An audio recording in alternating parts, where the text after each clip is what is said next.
You're watching Big Monday presented by Boost Mobile. Big Monday brings you to Houston, Texas for SWAC action. Texas Southern hosts Alabama State next. Derek Jones and Sydney Johnson with you this evening as the SWAC tournament looms right around the corner and teams still jockeying for positions in that tournament, including this Texas Southern squad, Sydney, who is still trying to grab, if they can, the #1 spot. Yeah, they're chasing down Prairie View A&M, who's playing fantastic basketball, but Texas Southern, as you mentioned, is right there. They're in sole position of second place. They need to continue to win games, and you have Tyreek Armstrong, who, humble beginnings for this young man, was a walk-on last year, and now he's on scholarship. What's he doing? Leading the team in scoring, second in the league in assists. Many of the coaches in the league believe he's the best point guard in the SWAC. And we will go through his story throughout this evening, and they will oppose a team in the Alabama State Hornets who really did a number on them the last time out, their first meeting this season. It was a 24-point win for the Hornets. They beat them bad, and Alabama State looked really, really good.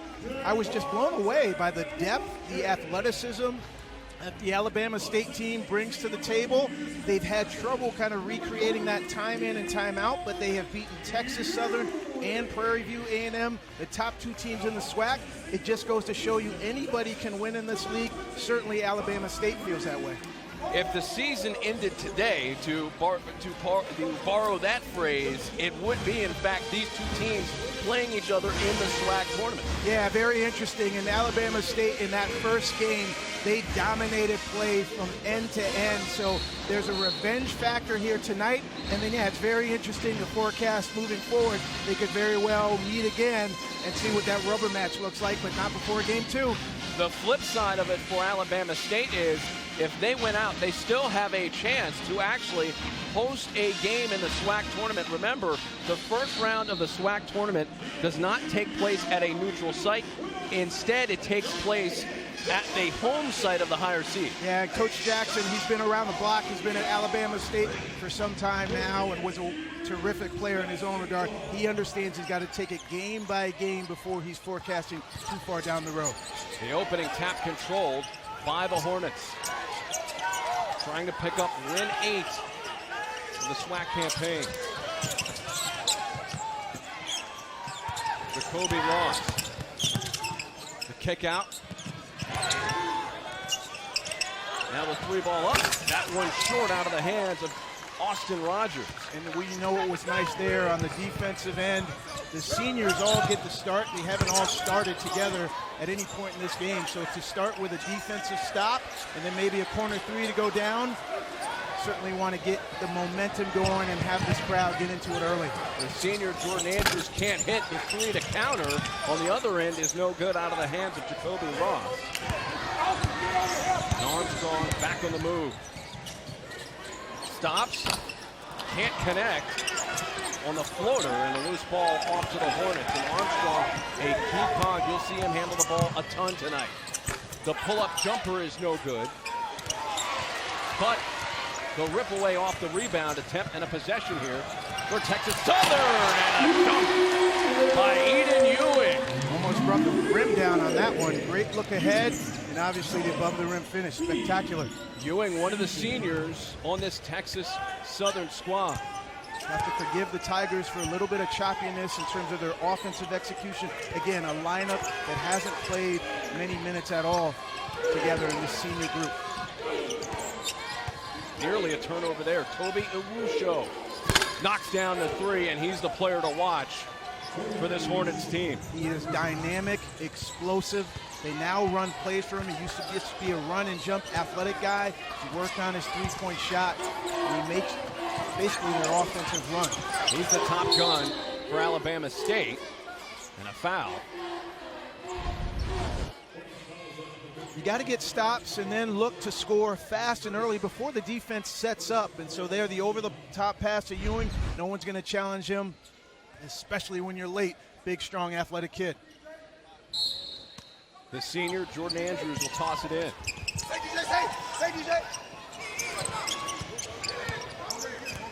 Ewing looking for a move, has that ball swatted away from him. The Hornets were able to create a lot of pressure against Texas Southern in the initial matchup in February. But a steal here. It's Armstrong. Armstrong on the run, lays it in. Runouts will really hurt you. You don't give yourself a chance to get back and transition. So these live ball turnovers is something you certainly want to cut down. So the walk-on and the leading scorer for this Texas Southern team puts them out in front by a point. The three is short, and Armstrong rebound as he skies in the air. Another pass ahead, Derek, in transition. Ewing with the finger roll, but a player control foul called against Ewing. Not so sure about that one. It looked like, well, you know, he kind of went right through Rogers. I actually have to slow down. Live didn't think that that was a charge, but Rogers was there. Ewing had nowhere to go. Rogers went straight up, so good piece of officiating there. 1 point lead for Texas Southern. Slow start both sides, shooting the rock. The three, no good, and a loose ball foul after the miss by Ross. And this will stay on the end of Alabama State. Ross does not shy away from getting his shots up. He's very aggressive from the perimeter, looking to score, and credit Robinson for not giving up on the play. Offensive rebounds is something that Texas Southern does at a high level. We'll talk about that a little bit more. It's a good sign for Alabama State that they can earn another offensive opportunity. That's already the second foul, by the way, on Ewing. Off the miss, and Andrews rebound. Now Huza Rosas into the game for the first time. Baseline J off. Rebound controlled by Iwusho.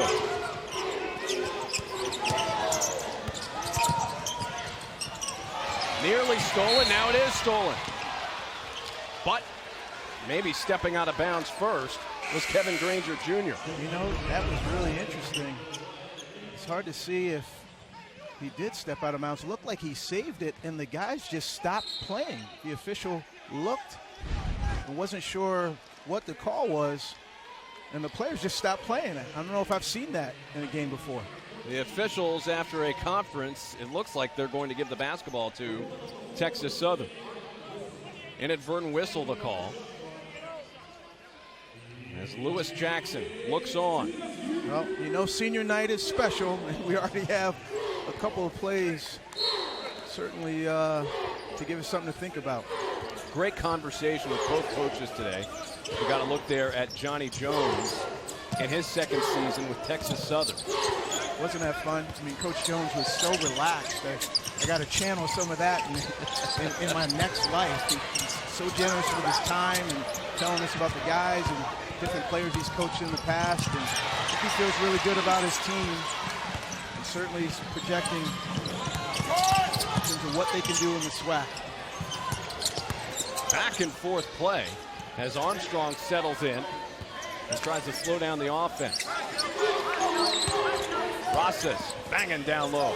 Turnaround hook, too strong. And the rebound grabbed by Leon Daniels. That's his patented move. Right hand jump hook. Great athleticism. Can get it off against anyone. You really want to sit on that shoulder and force him to the other hand. Armstrong called for the foul off the drive. We'll have more in a moment. 1 point lead for Texas Southern.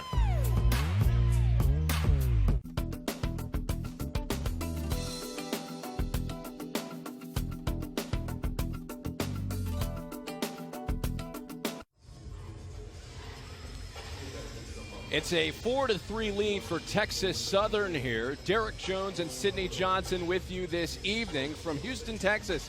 And Sydney, so far, slow start offensively for both sides. Yeah, it's always tough on senior night when you're putting a group in there that you haven't really started at any point in the year. So it's tough for them to get a rhythm. And then for Alabama State, they're 331 in turnovers committed during the year. So they normally don't take care of the ball that well. That's what we're seeing right now. Talking to the head coaches about the tempo and the style that they're trying to play today, It's interesting. One wants to play up-tempo in terms of Alabama State. Johnny Jones, he wants to turn this into kind of a half-court battle if he can. Well, he's got the horses, if you will. He's got some tremendous forwards who go get it off the backboard, good size and athleticism, very deep in the front court with Coach Jackson. He's got a lot of depth, some really good athletes. Although turnovers have been an issue with him, he definitely wants to run and play an energetic, fast-paced style, and that has worked for them in their better games, as we talked about that 24-point win over Texas Southern. So he wants to stay with that fast-paced, up-tempo system. A.J. Farrar knocking down the jumper. 4 double-doubles for him last season. He's got the potential to certainly be a big threat for this offense for Alabama State. Lead for the Hornets as Rosses gives it up. The layup attempt, no good. Inside as Rosses working down low. His follow attempt is no good, but he was fouled.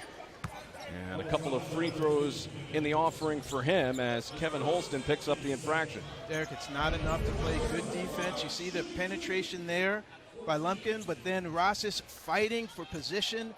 Athletic kid. This is the #1 offensive rebounding team in the SWAC, but here's more. Top 25 in the country in terms of going and getting it off the backboard. So you best believe not only do you have to contest shots, but you have to put a body on a guy.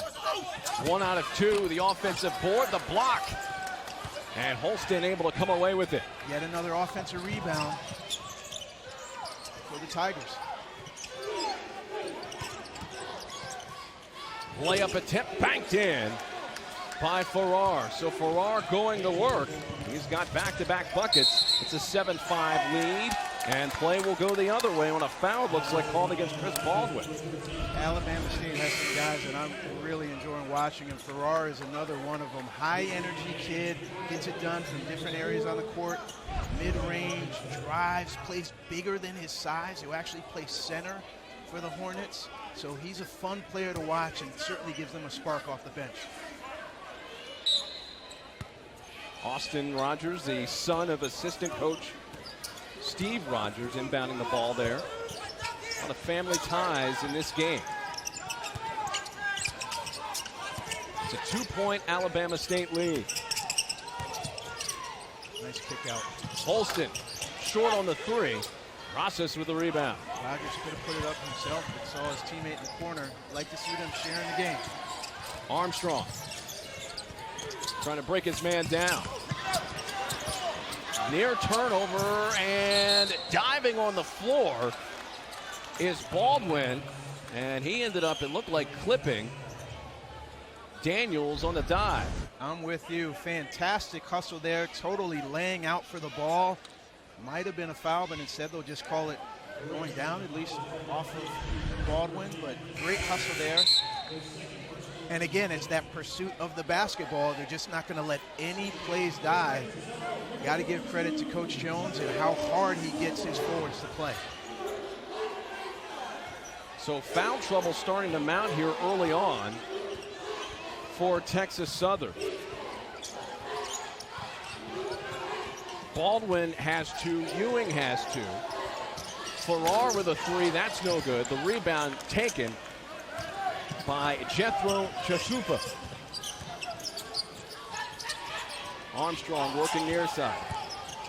Rosses sets the screen. Chasupa, they call him Jet, and 6'10", 260 pounds. Certainly going to have an impact in the low post on both ends. Armstrong called with the hold there, or a grab. Bear hugging. They've done a good job against Armstrong. You see he's getting a quick breather, but they've switched on all of his ball screens. He has tried to set up his teammates. I think when he comes back in the game, Derek, he may be a little bit more aggressive for his own offense to try to get into this basketball game. Bryson Etienne, the Houston, Texas native, in the mix for Texas Southern.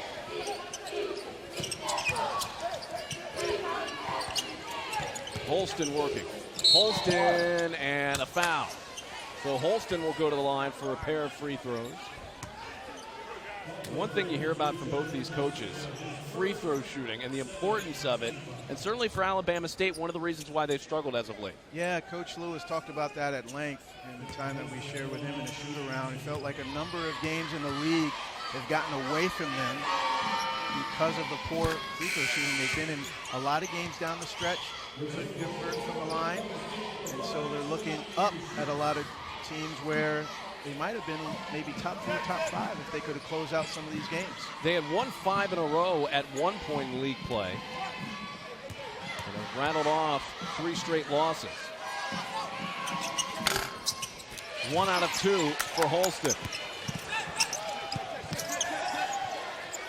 And there you see Chasumpa just gobbling up the rebound with a number of Hornets around him, but the quickness and speed of Alabama State showing up on that press. Iwusho can't connect, but the loose ball out on the far side of the floor, leading to a foul. I'll tell you what, Derek, I'm raving about the athleticism. You see Iwusho getting on the ground, active, hands, but it's almost, you feel at times there's 4 or 5 guards out there, anywhere from 6'2" to 6'6", and the speed, athleticism, trapping ability of the Hornets really gets them going. Edian having some trouble here. And a block down low, but a foul called on the drive by Devontae Lumpkin. And Lumpkin knocked hard to the deck. Good strong take by Lumpkin, but man, that looked like a lot of ball, and then the follow through there coming across the arm. Have to respect that.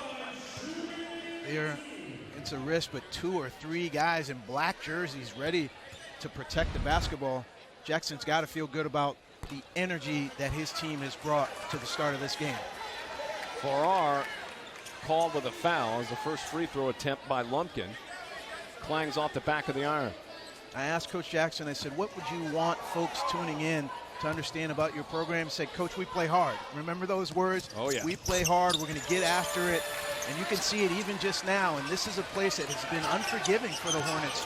Had some tough times in this matchup against Texas Southern. These guys are dialed in and locked in, ready to play. Before the win last month, they had lost a ton in terms of this series. Overall, they've lost 18 of the last 20. And a travel call sending play the other way. And I think it was 13 straight at yes. one point. I mean, amazing.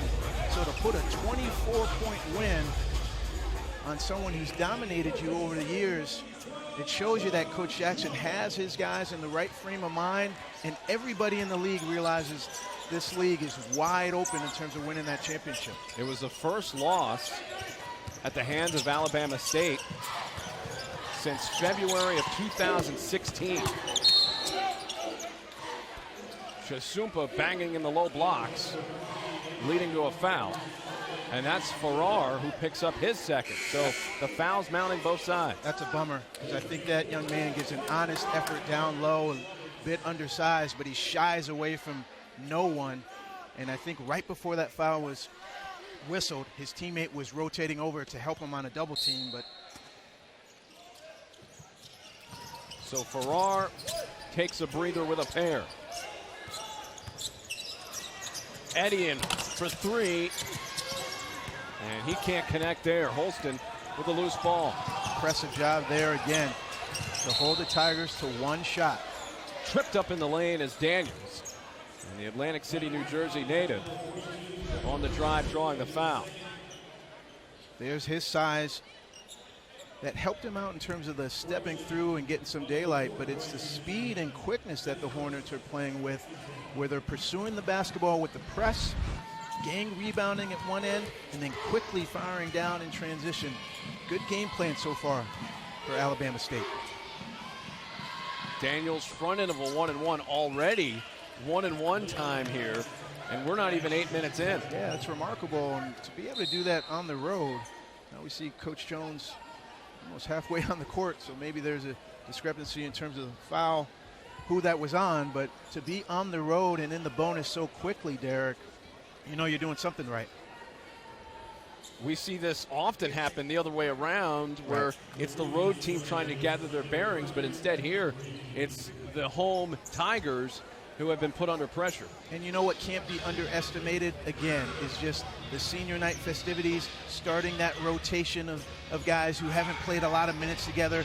That can, you know, be a reason for the slow start, and the Hornets have certainly capitalized on that. They are checking to see who the foul is on, and there are a couple players obviously there in the mix for Texas Southern.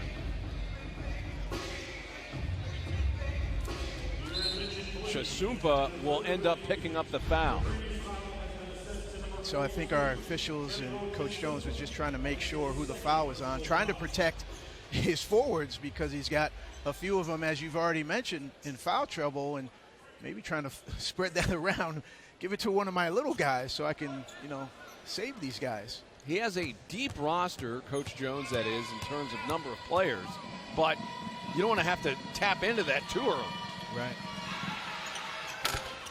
And for the most part, they play man-to-man, so sometimes coaches will go to a zone to hide and protect some guys, but that's not necessarily what Coach Jones is going to do. He's going to stick with what he does, but certainly his guys have to adjust because the Hornets are being very aggressive.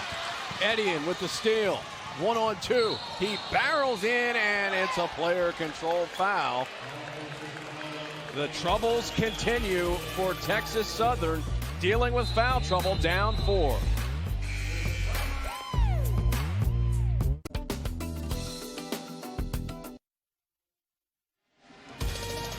ESPN's exclusive presentation of college basketball is presented by Boost Mobile. Step up with Boost Mobile and get a super reliable, super fast network. Senior night here at Texas Southern. 4 players honored this evening, including Tyreek Armstrong, Jordan Andrews, Kevin Granger Jr., and Devontae Lumpkin. And it's always a special night when you can honor your seniors. Yeah, how about Kevin Granger Jr.? His dad is the athletic director here, and his dad's jersey is hanging up in the rafters, so some big shoes to fill, but it's always a terrific moment when the families can partake in some recognition in terms of supporting these young men, the ups and downs, making sure they graduate and try to win as many games as they can. These 4 years, they go by fast, and it's great that the families are here to, you know, send them off in the right way. The layup down low missed. The follow attempt leads to another foul as Tyrese Robinson back in the mix here. He's battled injuries throughout this year, and he gets the board. And a couple of free throws on the way, mentioning Kevin Granger Sr. His number hanging in the rafters, played from 92 to 96 here with Texas Southern.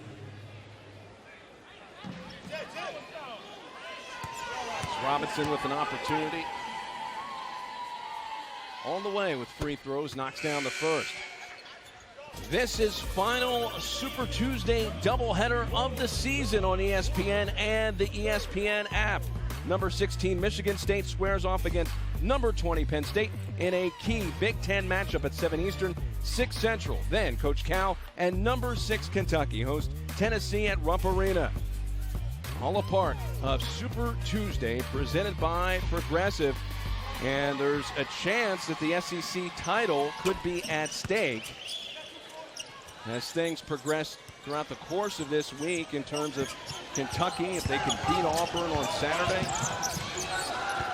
A lot to go through here in terms of regular season titles down the stretch, and another player control foul call as Robinson draws it this time. This is really, really impressive what the Hornets are doing defensively. They seem to be everywhere. And so on dribble penetration, that's the third charge, Derek, the third charge in, you know, less than 10 minutes of play that the Hornets have drawn, and some of that has to do with Armstrong is on the bench right now. He's the one who allows or helps the Tigers go. He's been on the bench for a while, and the offense is not flowing as it normally does. The floater by Holston, he banks it in. So Kevin Holston extending the lead out to 14-6, and this is pretty much where the last matchup left off from. You nailed it, Derek. It reminded me exactly of how the game started and the trouble that the Tigers had to deal with as the Hornets never let up. You can see this energy right now where they don't seem like they're getting tired of dominating this basketball game. You see Holston a little bit of false action to take the weak side defense away. He just drives left and under control, doesn't try to take on the big. Beautiful floater off the glass under control. Justin Hopkins, he's been a big factor here for this Texas Southern team in SWAC play. Averaging double figures in SWAC games this season. And certainly a good player in terms of playing off of Armstrong and producing. Well, he's one that you don't have to run a play for. I've loved watching him. He's the reigning SWAC Player of the Week, and you know, for good reason. He's been scoring in double digits 8 of the last 10 games, and without a play run for him. He's a hustle guy, great cutter. They're going to need more of this. Steals and getting out in transition. On the run, he lays it in and ends about a 7-minute scoring drought from the field for the Tigers. 14-10, the Alabama State lead. Robinson working down low. Banging with Rosses, and a travel. So almost too much physicality leading to that travel. Great strength there by Rosses, but Hopkins just always mindful of swiping down at the ball, coming up with loose balls, and trust me, if they double-teamed him or met him at the rim, he would give it up. He always seems to do the right thing, number 15, Hopkins. Really like what he brings to this offense and this program. John Jones, he'll launch and score. John Jones, the son of head coach Johnny Jones. That should make Dad happy to cut it to a 2-point game. And he certainly makes shots. You've got to force him to drive all the way to the basket. If you allow him to shoot long 2s or 3s, he's going to hurt you. Heath, a 3-pointer on the way, off the miss. Robinson grabbing it, he can't finish. And a loose ball out to the Tigers. Robinson has given them great minutes, hasn't finished. He's got to work on his touch, but high energy, physicality, and aggression there for the Hornets. So Hamilton will pick up the foul. And Jeremy Hamilton accounting for the 7th team foul. Do you think, Sydney, the number of fouls that have been called in this game have hurt the teams in terms of the flow offensively? Yeah, well, one of the big things defensively, you want to defend without fouling. But you're right, if there's a lot of hand checks, bumping, holding, that certainly breaks your rhythm offensively. Some teams engineer their defenses to do just that. And if that's the goal, it certainly has worked so far, because neither team is necessarily in an offensive flow. I do like what Alabama State is doing, though, using their defense to create offense. That's been effective for the Hornets. Shamar Reedus at the line, knocks down the first. A part of twins on this basketball team. His brother Jameer also on the squad as well. Let's see if Texas Southern, if they decide to extend their defense, they'll often go a 1-2-2 or 1-2-1-1. Start on the ball, trap. Coach may just be content to fall back in half court. Tie game at 14. It's an 8-0 run for Texas Southern.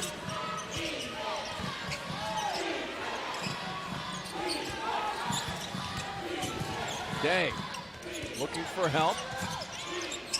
The kick out, the 3 by DJ Heath is no good, but he is fouled behind the arc, and that will result in 3 free throws.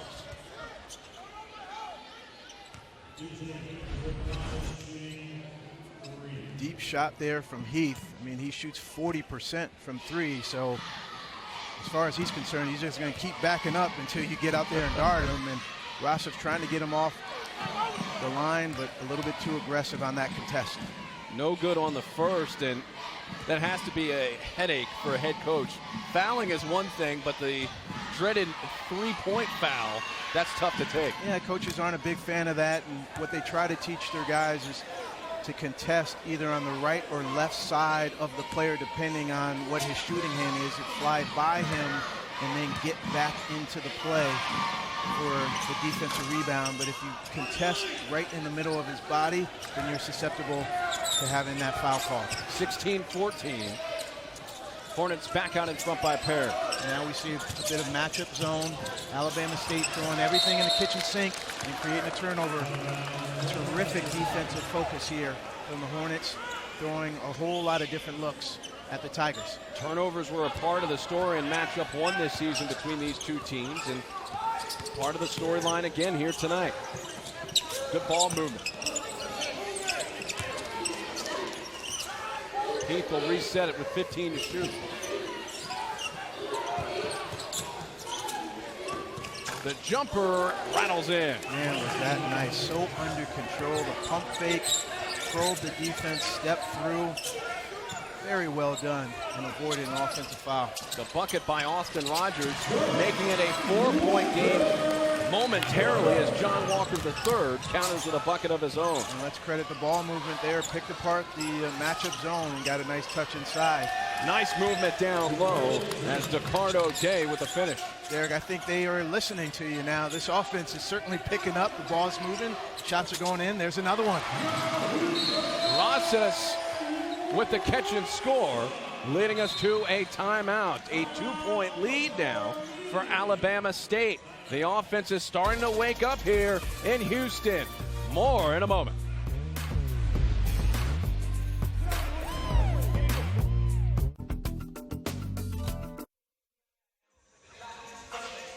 Alabama State up by 2 over Texas Southern and Sydney. The scoring starting to pick up a little bit. Absolutely, and Texas Southern, I mean, they have the second highest scoring offense in the league, so they're used to getting buckets. The Hornets, Alabama State, they've used their defense to create offensive opportunities, but both teams in much more of a rhythm, and sometimes it takes a few minutes to feel out the game. Both teams certainly clicking. 2-point edge for Alabama State. Meanwhile, Texas Southern, they started out 2 of 10 from the field, but since 4 of 5. And balanced scoring from them as well. 8 different players have scored for the Tigers, led by Johnny Jones, who looks on and is hoping that his team can get into a rhythm offensively. And there were a lot of turnovers in that first 4 or 5 minutes from both teams. They both cut those down and given themselves a chance to do stuff like this. Heath buries a 3. Heath led his high school team to 3 state titles. He can get the job done from the leadership perspective, hitting a 3 there. Coach Jackson likes this matchup zone. I think there's something he likes in terms of keeping everyone in front of him. He certainly has to get his guys to defensive rebound because those Tigers are going to the backboard. Well, Robinson battling down low, getting the rebound of the new possession for the Hornets. How well has he played? Number 35 in black, battling at both ends, passing out of the post, getting offensive rebounds. He stepped out of bounds, and you talked about him moving back. Yeah. He moved back a little too much. You beat me to it, Dick. I was just thinking the same thing. He was so far back in that first attempt there. All right, almost basically straddled the sideline, need to move in a little bit to get it off. Mentioned turnovers being a part of the storyline so far tonight. At that last timeout, 18 combined turnovers between these two teams. One of the things that helps you overcome that, and obviously you have to get that down to play championship basketball, whether you want to win a title in your conference and certainly go on in the NCAA tournament. But if you play really, really hard, especially defensively, and try to get back some of those turnovers, the Hornets have done a great job. Again, drawing 3 charges, that type of energy can save you. Wild shot by Walker, leading to the possession here for the Hornets.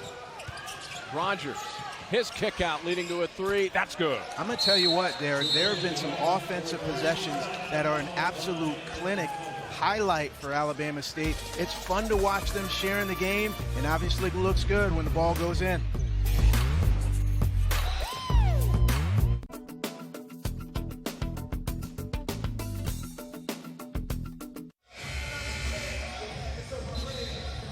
Six in a row by Alabama State, and the three-point shooting aiding them right now with an 8-point lead. Well, and it's the sharing. Day is a very good passer from the games that I've watched. The extra passes, 1, 2, Rogers driving in there. He had a great penetration shot before, but then the extra pass there to give it up. I mean, the Hornets, they're just in a nice flow here, both offensively and defensively, and that's what not scared, that's a little bit of a strong word from Coach Jones, but he recognized how well Alabama State played against his guys.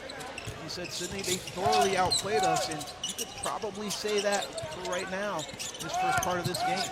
Jones trying to find room. He'll try a long jumper. That's no good. And the battle for the boards. The box out working for Rogers. And that maintains the possession for the Hornets. So the problems continuing on both sides of the ball. And you have to wonder, too, how much of this is a part of the foul trouble that they're in. You have 7 players overall in this game with at least 2 fouls, including 4 for Texas Southern. Derek, look at that hustle from Robinson. Hopkins took a deflection in his face. Not a dirty play at all, but Robinson will not be denied pursuing the basketball. Look at that, Rosses and Robinson tangled. Robinson, that's a heady play. It's not a dirty one. I don't think he was intentionally trying to throw it off his face, but certainly off of his body in order to maintain possession for his team. Robinson will head off, and that is a shot to the face with that ball. That might be we're just watching the man of the match, to use a soccer term, so far, because he has just been relentless at both ends. 3 again, this time an air ball out of the hands of Jacoby Ross, who had the last 3-point bomb for the Hornets. And a near turnover on the drive that time by Quentin Brigham, who's into the game for the first time.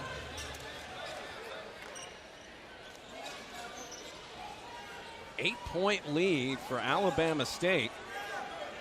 And don't be fooled by the 8 wins this season. This is a good basketball team that has played one of the toughest schedules in the nation. And that's a good time to talk about the SWAC scheduling. A lot of these teams have to go on the road to play guarantee games.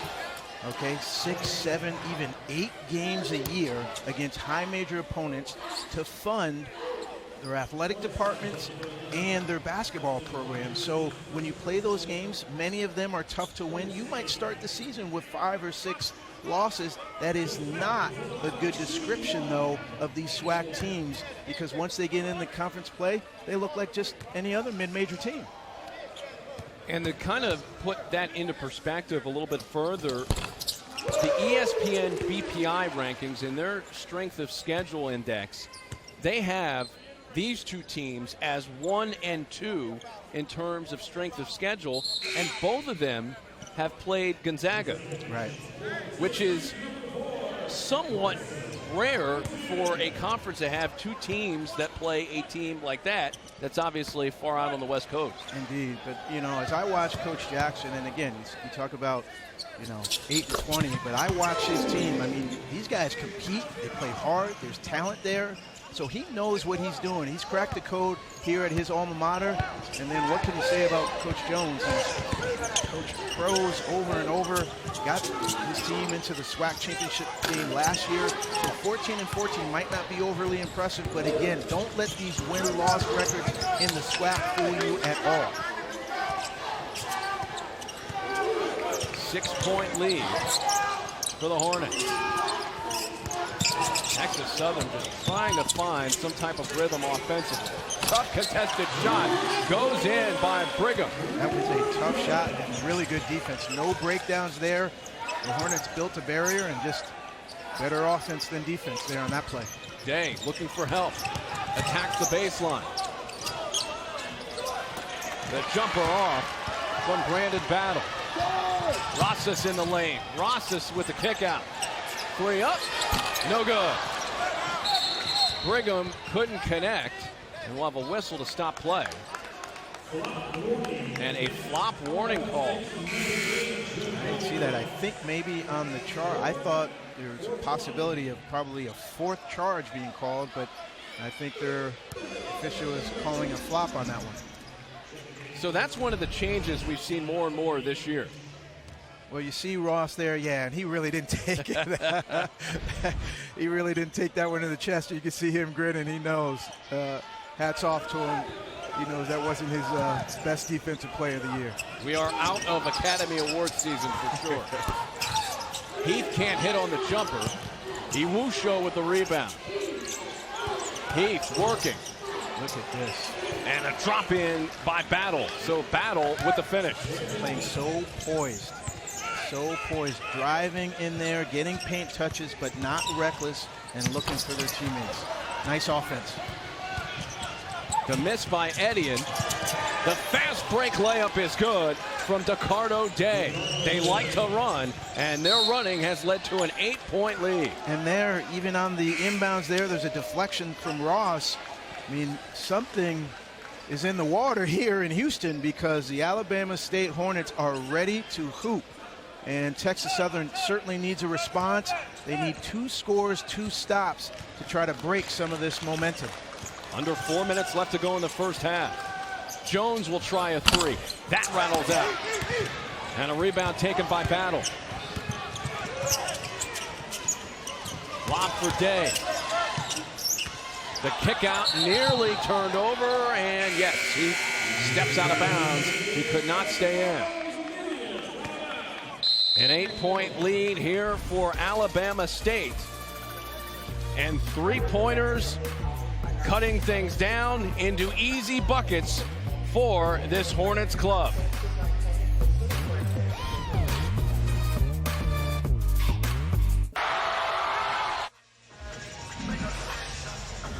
Now that should get you ready for Duke in North Carolina this weekend. That's a confident dude right there, Derek. I don't know if I can pull that off. Self-confidence at a 10 right there. Indeed. 30-22 lead for Alabama State. And they've been able to carry the tempo of this game, at least to their favor, in part because of the foul trouble that Texas Southern has experienced throughout this game. The crossover by Jones. He can't connect on the jumper. He's had some open opportunities, but hasn't been able to finish.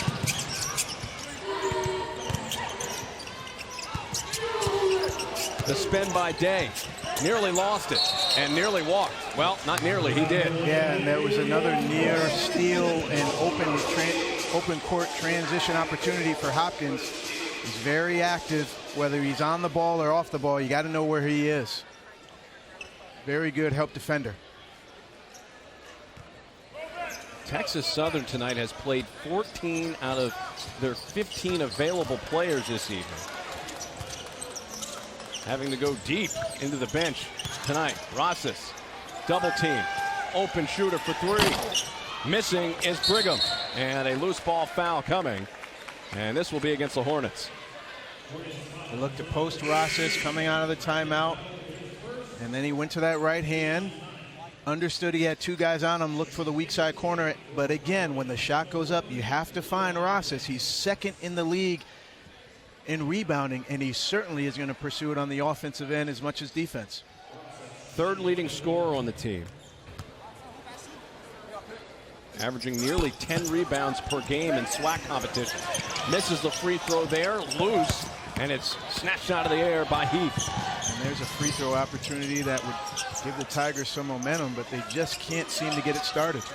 Heath off on the 3. Hopkins racing down the floor. Hopkins all the way in. What a play. What a play. With Armstrong held in check because of foul trouble, he's going to have to be one of the guys that picks it up here for Texas Southern. You know, they lean on Rosas and Ewing to do a lot of the dirty work. Armstrong to run the point. Jones to make 3s, and Hopkins to do everything under the sun. And he certainly answered the bell so far with this team, or in this game, keeping his team in the game. Hopkins pulling up, and we'll go the other way. Yet again, the Hornets are there, and so maybe a little bit too much aggression, maybe one play too much, but Hopkins identified it the play before last, identified at half court that there really wasn't the help position loaded up like it's been, and so he could split 2 defenders and get to the rim. Left hand kiss off the glass. Nice. The 5th Texas Southern player with at least 2 fouls as Hopkins goes off with his 2nd. Derek, I'm curious to see, I wish we could bug the halftime talk that Coach Jones will have, because I know he'll want to spark his guys, but he also has the understanding that a lot of his guys are in foul trouble. And so, you know, their aggression and their ability to make plays has been hampered because they've been saddled with the foul trouble. It's an interesting kind of paradox for Coach Jones right now in terms of what he needs to do to get his guys rallied for this second half. Now, in the first meeting, fouls were also an issue because Tyreek Armstrong only played 19 minutes in that game, and he had 4 fouls. Yeah, and a big part of that, credit Alabama State and Coach Jackson's game plan, they really targeted Armstrong. They tried to post him. They tried to put him in ball screen situations. Well, here tonight, it's been really quick that Coach Jones has taken out Armstrong, and he's certainly going to need his floor general in the second half because their backs are against the wall. Iwusho no good on both as Andrews back in the mix for the Tigers. His shot attempt misses, and a blocking foul called this time against the Hornets. And let's remind our folks at home that Texas Southern has an outside chance of winning the regular season championship.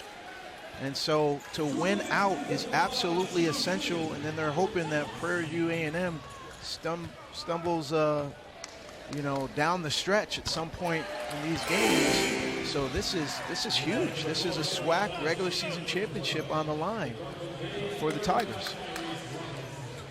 Robinson back in along with Day.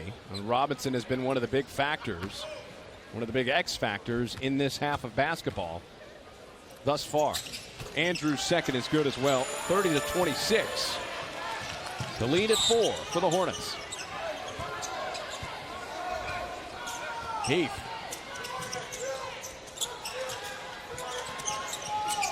Iwusho now. Far side of the floor to Ross. Shot clock approaching 10 seconds. Day gets by Brigham. Drives in. Count it. Plus the foul. Easy call to make. Rosses was in position, but was inside the arc. Okay, his feet, his heels were hovering over that arc. And so as a secondary defender, that's an easy one for the official right on top of it. So Day, the transfer from Florida Gulf Coast, makes his way to the free throw line to try to finish off the three-point play. And you won't see too many and ones where the offensive player isn't keeping his eyes on the ball and the basket. He stared it all the way through, concentrated despite the contact. It's when you close your eyes or you shy away. But nice concentration there from Day to finish off that play. And let's see if he can get the free throw. He does not. Loose. Saved, though, nearly, but it's taken now by Jones. Jones steps into the lane, and he is fouled on the way up. And he'll go to the line for a pair of free throws. Derek, you've heard me say this before. There's all kinds of victories inside a game, and I'll tell you, Robinson is inspired. It is so easy to rally around how hard he's playing, even if that last play didn't necessarily go for the Alabama State Hornets.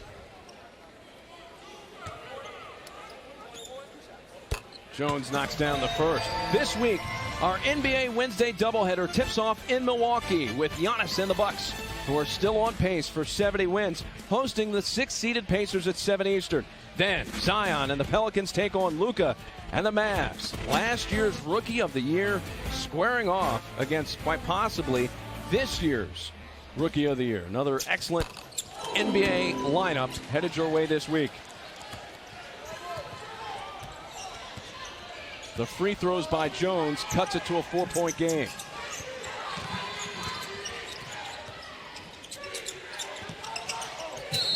And a foul. Looks like as Robinson knocked to the floor there.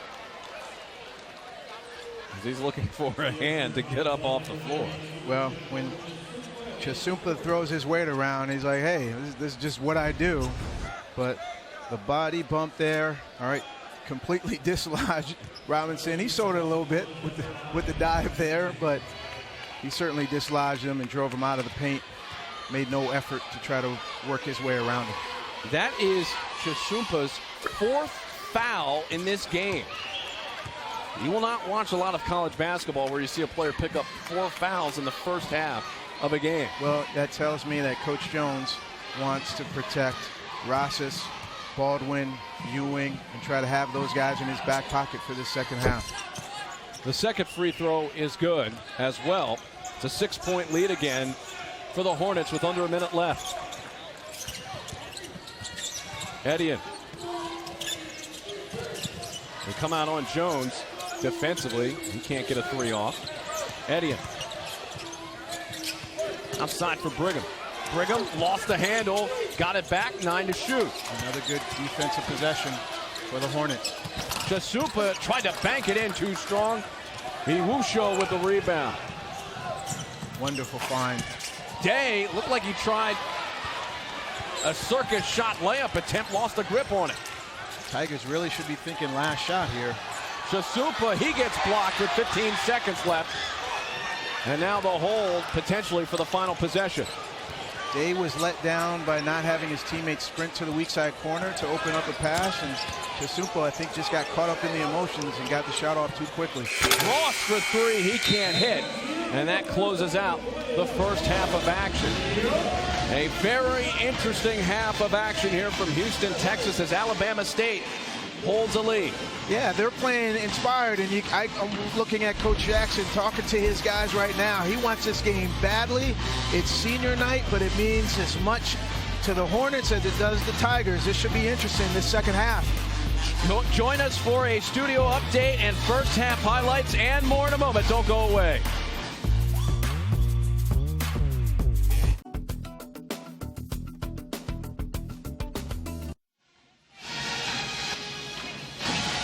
Six-point lead at the half, 34-28. It is Alabama State leading Texas Southern as we get a look at Cynthia Cooper, one of the all-time greats. Am I too old to want an autograph, Derek? I was absolutely fawning over as she was talking to us this afternoon, and she was talking about her team and sharing in terms of their struggles and the successes. She's really built a really good team, and they won big earlier today. But man, I used to love watching her with the Houston Comets, and then obviously she played at USC with Cheryl Miller.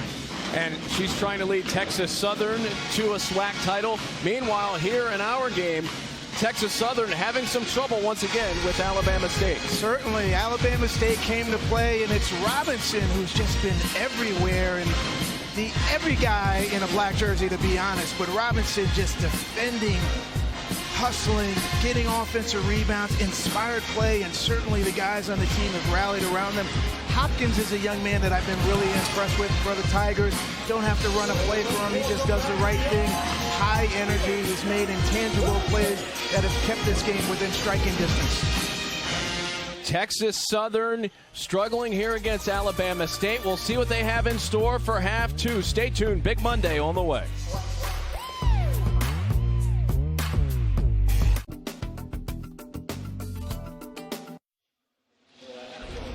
You're watching Big Monday presented by Boost Mobile. Let's take a look at tonight's Wendy's Wooden Watch, and the Wendy's Wooden Watch has a distinct Big 12 flavor to it, Sydney. Yeah, look at Azubuike. I mean, 74% from. This is a game where that's not easy. 74% from the field is absolutely amazing. But I'll tell you, Derek, when you have good guards, you got a chance. Dotson's one of the tremendous point guards in America, and Butler, three-headed monster. Their guard play has been awesome.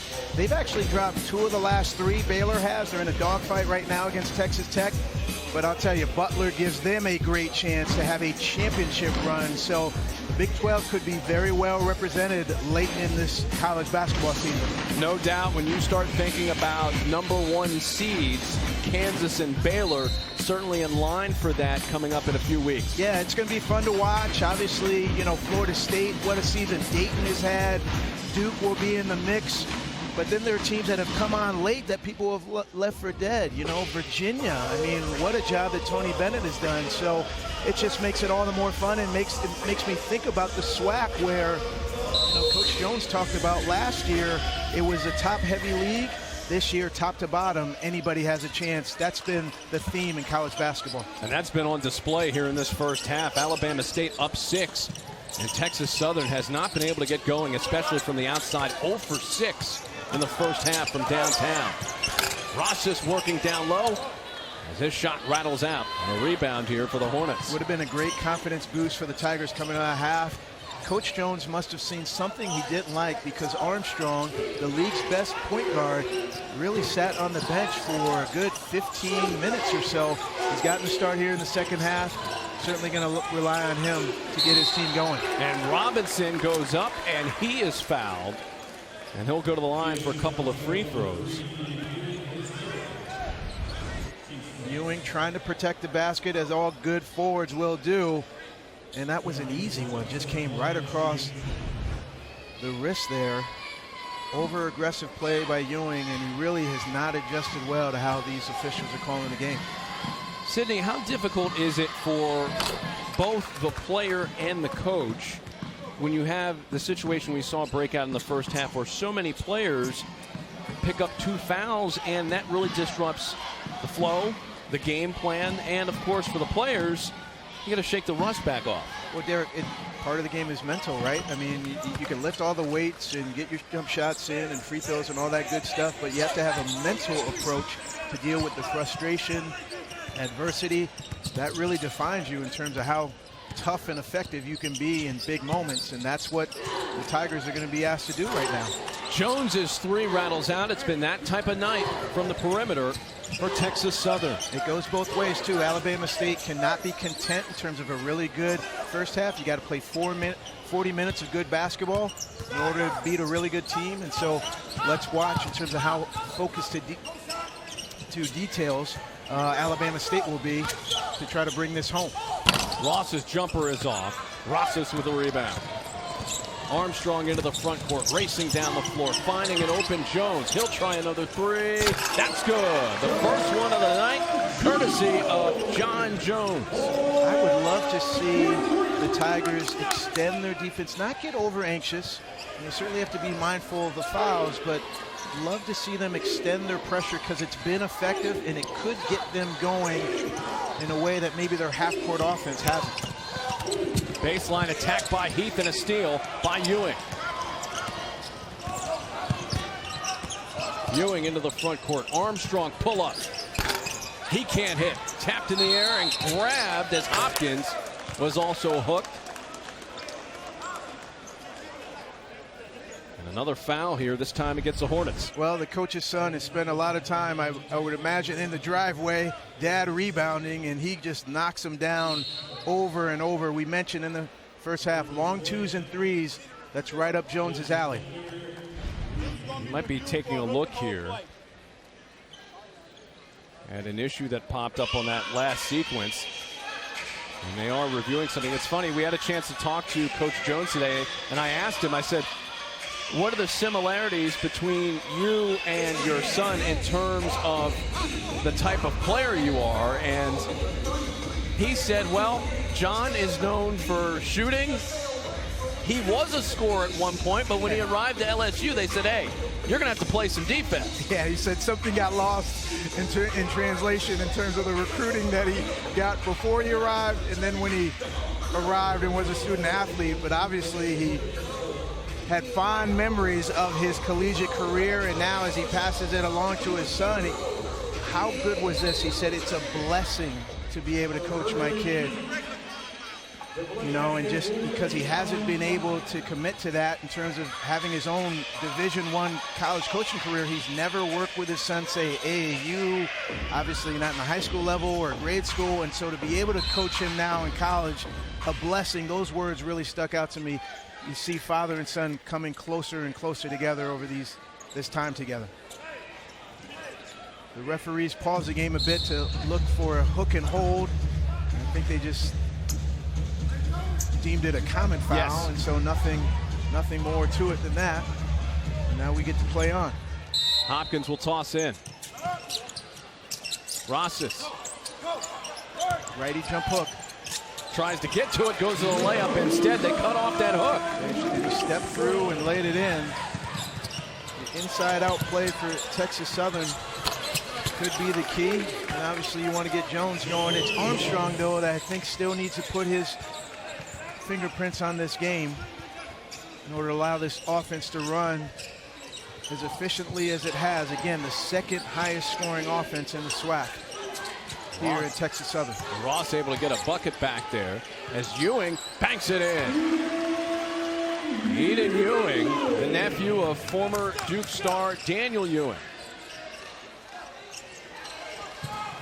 3-point game again. Iwusha. Pretty move, but could not finish. Hopkins with a drop for Armstrong. Armstrong with a hesitation.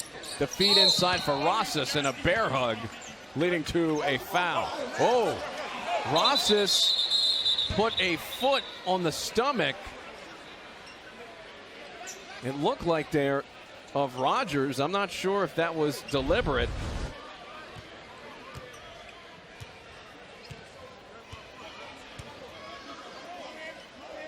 I mean, come on, that's Leitner and Timberlake, right? I mean, yes. Folks who know the game know exactly what I'm talking about. And that was completely unnecessary. And Derek, I'm thinking of, and then there's the stomp and then a slide as well with the foot there.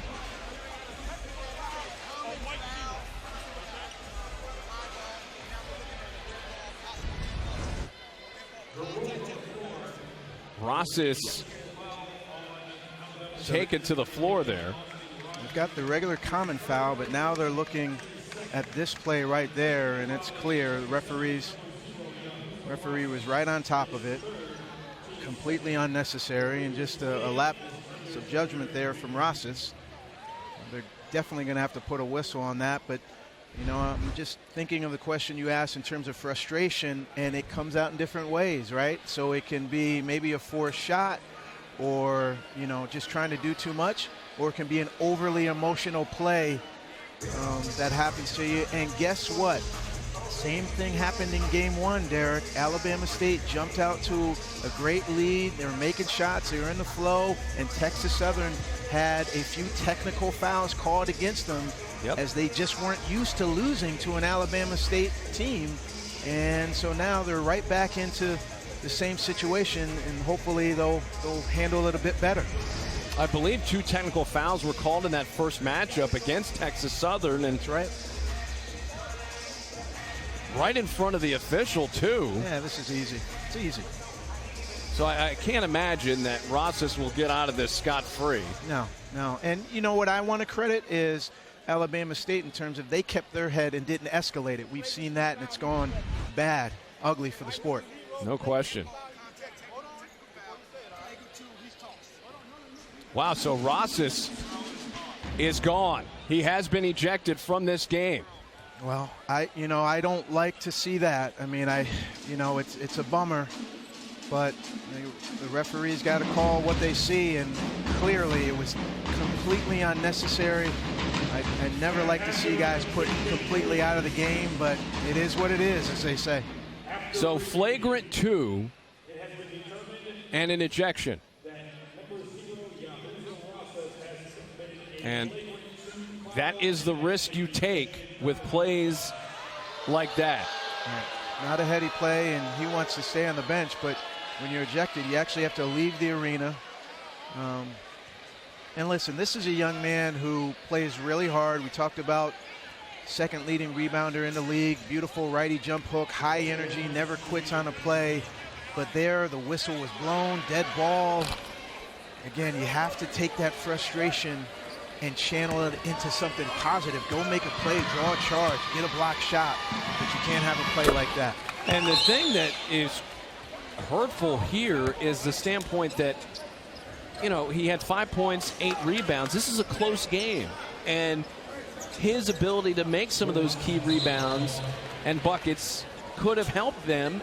And now Texas Southern will have to go the distance here without Rosas. Well, let's say it again. I mean, you're looking at Texas Southern as a top 25 offensive rebounding team in the country, and Rosas is a big part of that. So any momentum that you get, Texas Southern had started to get some offensive flow, and then on missed shots, he's one of the key guys who gets those offensive rebound putbacks. So the possession on top of the flagrant foul. And this is further compounded by the foul trouble that Texas Southern is in tonight. Right, we're looking at Chisupa, who has 4 fouls. But I'll say this, they've got the right man running this group of young men in terms of Jones, because when we asked Coach about game 1 against Alabama State, some of that frustration and getting behind and chasing the game and some technicals, the foul trouble that Armstrong had, Jones made no excuses. As we talked about earlier, he said they thoroughly outplayed us. We've played better since. And so he had the right response, and I think that they'll have to have it now here at home. The 3 no good from Rogers. Rebound grab by the Tigers as Armstrong trying to get this team going. We're only talking about a 2-possession difference right now. Ewing lost the handle, a turnover. Iwusho ahead with a pass. Heath, now Robinson hanging in the air and one. Tyrese Robinson. 7-point lead here for Alabama State. The and one, extending the lead for the Hornets, trying to pull the upset here in Houston.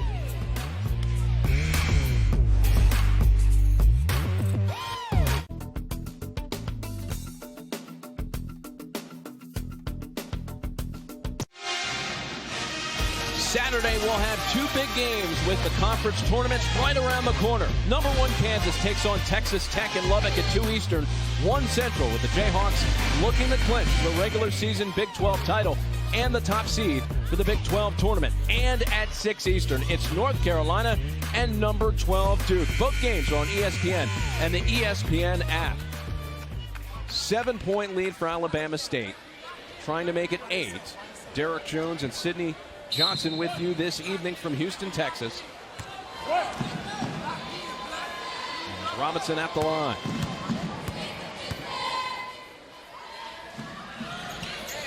His free throw is short and an easy rebound for Hopkins. Robinson, by the way, 8 points, 5 rebounds, a pair of assists, 1 block and 1 steal as well. A stat stuffer kind of night for Robinson. And counter that with Armstrong. Really quiet night. 2 points, 0 assists. Their floor general just really hasn't taken control of the game just yet. Robinson picks up his 2nd foul off the shot attempt by Ewing. Important to note for our fans at home, the officials told us during the break that they have a flop warning on number 12, John Jones, for Texas Southern. So both teams now have a warning. The next kind of flop or delay would result in a technical foul. Do you think that is good for the game of college basketball to insert the flop warnings? I think that it is only because the players adjust and react to it. I don't think flopping has really been an issue. And so if they want to get it out of the game, I think this is, an effective way to do it. But I don't think that it's been rampant throughout our league, or throughout conferences, throughout games. And I think that the players have really adjusted well to that, to something that they really haven't been doing that much of. Ewing misses both. And the Hornets will try to push this lead out north of 7 points. Iwusho hit it. Kid's good. I mean, just flat out good. He's explosive, athletic. We talked about how he can hurt you off the dribble, but now he's worked on his game from the outside. So he's just a nightmare matchup for a lot of forwards. He's the team's leading scorer, just his 2nd field goal of the night as Armstrong cans a 3 from the top of the arc. Big hit for him. He's mostly a downhill guy, and we've seen his willingness to share the game, but he actually has a very good 3-point percentage. You almost wish he would take a few more, but a good sign for the Tigers. He only has 5. And we'll get a player control foul called. This time it is Battle called for the infraction.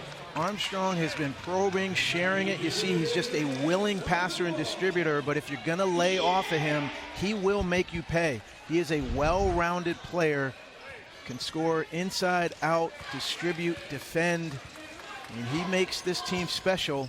And I think if he gets cooking, this 14-36 could be really interesting for the home team. That's number 3 on Battle. Ewing working in the blocks. Up in the air. Got it to go. Eden Ewing. So Ewing cuts it to a 4-point game. Derek, he's done a nice job. He's got a lot of confidence there on the block. He catches it, waits to see if there's any double team, and he goes straight into his move. Poised finishing there in the low post by Ewing. 5 in a row scored by Texas Southern. He's backing up with 10 to shoot. Scoop layup is in. A.J. Farrar, who had a nice start to the first half of this game, extending the lead to 6. Armstrong will try a 3. That rattles out. Loose and grabbed by Farrar. You can see, though, beautiful stroke there. He doesn't miss by much. Iwusho can't connect from the just outside of the left elbow. And Armstrong on the move. Hopkins steps into a 3. That misses. Down low, and a nice idea there by Ewing to feed Baldwin. He gets fouled. That was a fantastic play. I mean, just heads up, couldn't corral the ball himself, saw his teammate wide open, wanted Baldwin. Actually, Baldwin caught it, and the strip or foul there allowed Baldwin to get to the line, but good presence of mind, very good thinking, high IQ from Ewing. That is the 4th foul against Battle. First free throw out of the hands of Baldwin, no good. Robinson back in. Ross will head out. Iwusho will sit as well.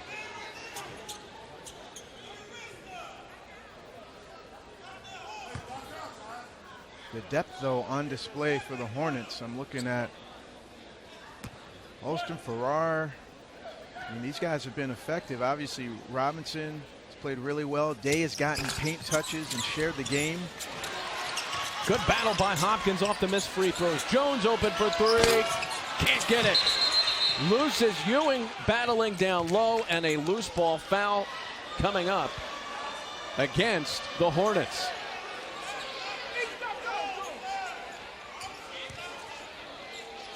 And we see a little bit of chatter here. Fisher's got to get involved here and just make sure cooler heads prevail. And now both coaches making their way out on the floor. Oh boy.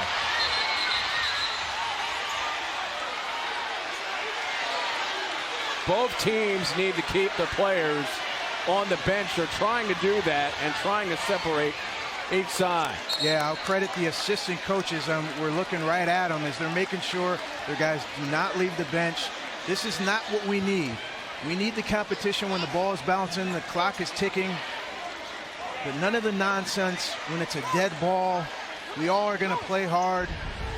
No one's running away from competition. But there's a line that you just don't need to cross. Absolutely do not need to cross. I mean, Ewing is in there with 4 and then 5 black shirts. And at this point, Derek, I think it's under control, but then you can see to our left of the screen, Hopkins and Day, you know, they were getting caught up and they just continued the back and forth. Instead of letting it cool out, we've got a 2-possession game here. Second place team that wants to try to win out in order to win a regular season championship. Alabama State is within striking distance of a top 4 finish. A lot of things would have to fall in line, but then they could get a home game the first round. So there's nothing wrong with playing hard, but you got to keep it to basketball. 6-point lead for Alabama State.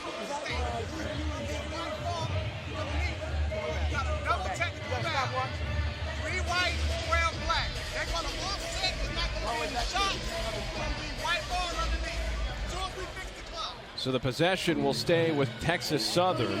Technical fouls issued each side. Yeah, offsetting, so they basically just cancel each other out and we get back to basketball. And man, I absolutely love when guys take it to another level to elevate their basketball game, Derek. Okay, yes. Not the fisticuffs. Okay, you know, not swinging at guys, but actually elevate your basketball game to try to outplay guys. That's what I would want from the Tigers.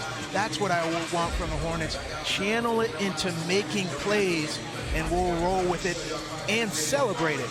But we don't need to be swinging and standing off and fighting. That's not what this game is about. And credit the head coaches on both sides, because we saw Lewis Jackson run in from the far side. He sure did. To make sure that didn't escalate. The same for Johnny Jones as well.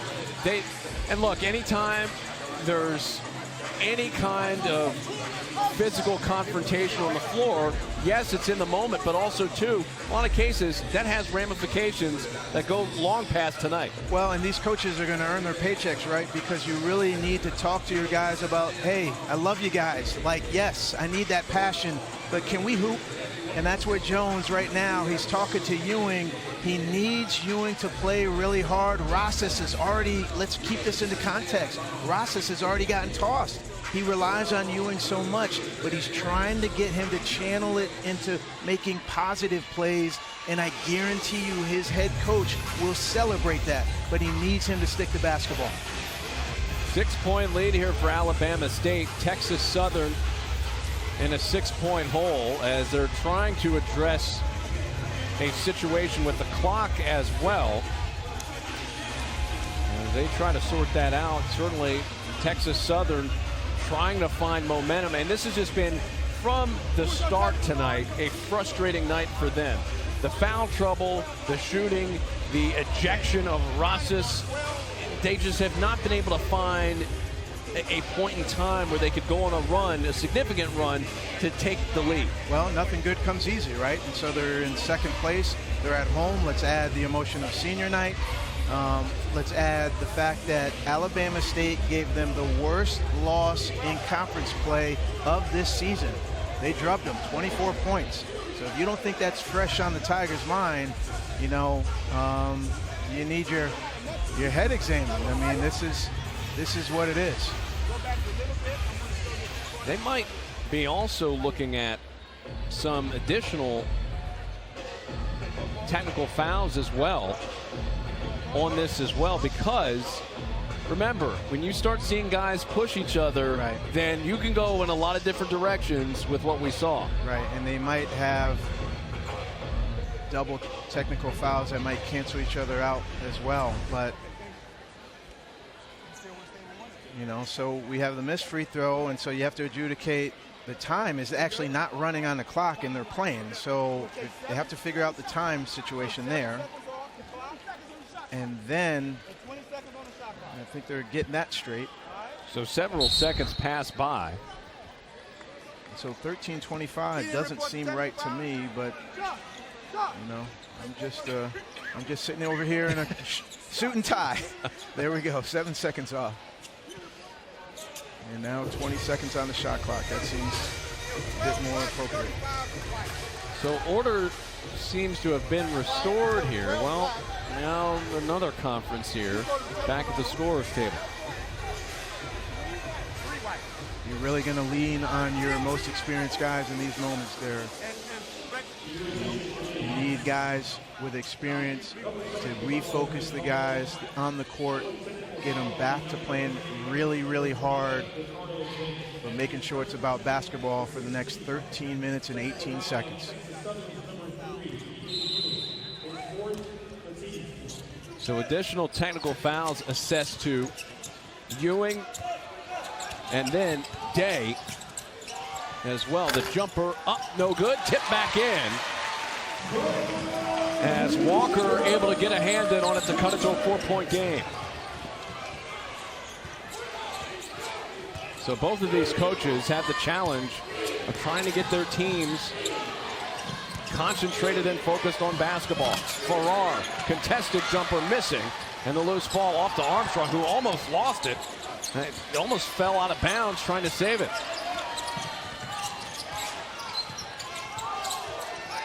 Jones trying to shake free. Outside to Armstrong. Armstrong diving into the lane. Gets it to go. What a play. He's taken a few jump shots in a row. It's gone 1 for 3 or 4. And so for him to not settle, smart play there to get all the way to the basket. And a timeout called by Lewis Jackson and the Hornets. And another technical foul has been called, I believe, as well. We'll get back to that as well, but Armstrong on the move to cut the deficit down to 2.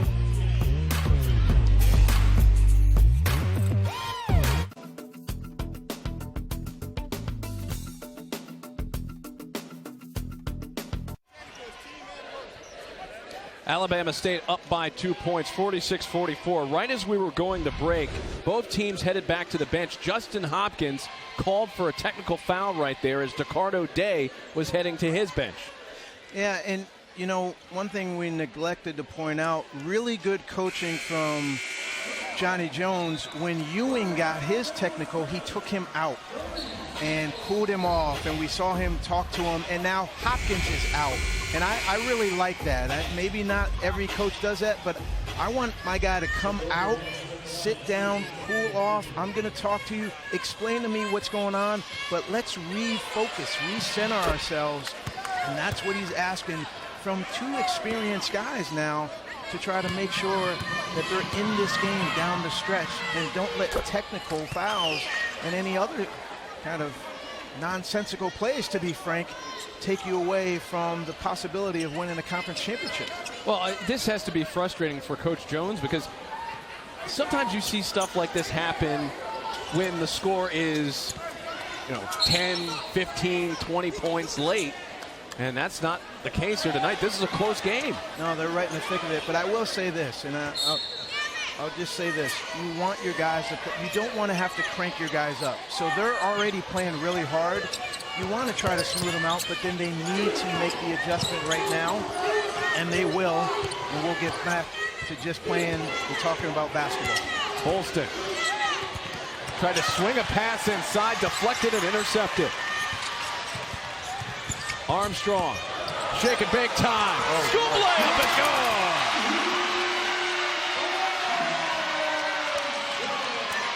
Tyreek Armstrong checking in. Give me some more of that, Derek Jones. We'll take that and then some. Farrar between the legs. He almost missed that one, but it went in. He's a confident shooter from that range. He is playing undersized 5 spot, but offensively, he's comfortable facing the basket. Ball fake by Armstrong on the drive, and a blocking foul called against the Hornets. And Derek, this is the kind of response. Don't get caught up in all the silly stuff. Just let your game speak volumes. Armstrong doing plenty of that.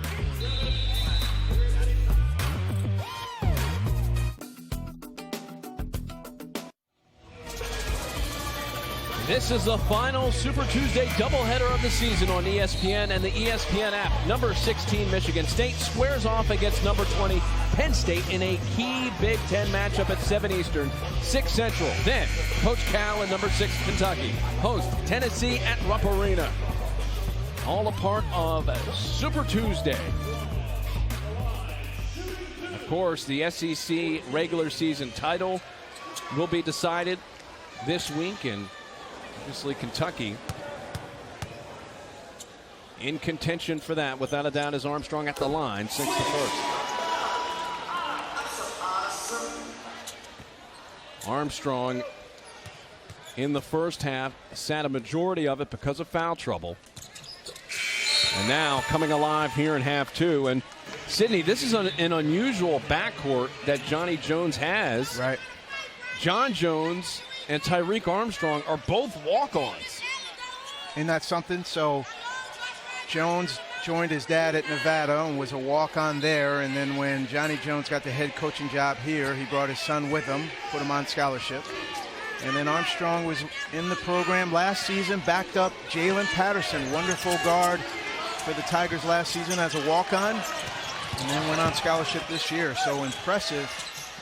Humble beginnings for both those young men to go from walk-on status to scholarship and have such prominent roles in the program. The Farrar jumper extending it to a 2-possession game again, as Armstrong back to it on the attack.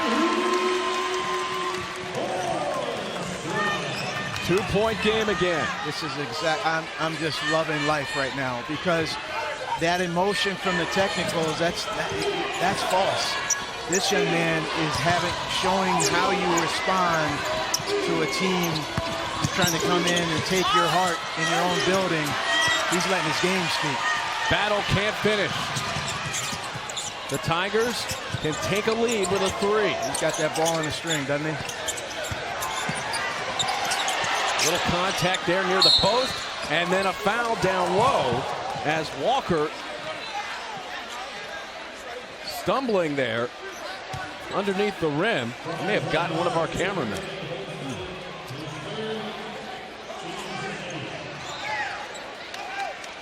It was everything he could do to catch the ball and gather it enough to get it up to the rim because of the physicality from his defender, and his momentum carried him and collided into our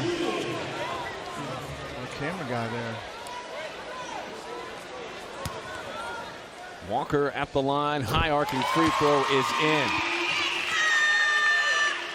Texas Southern has not led in this game since it was 2-0, and that has been the story of their night. They've been in chase mode pretty much the whole way, but we're tied now at 52. He's got a ball game.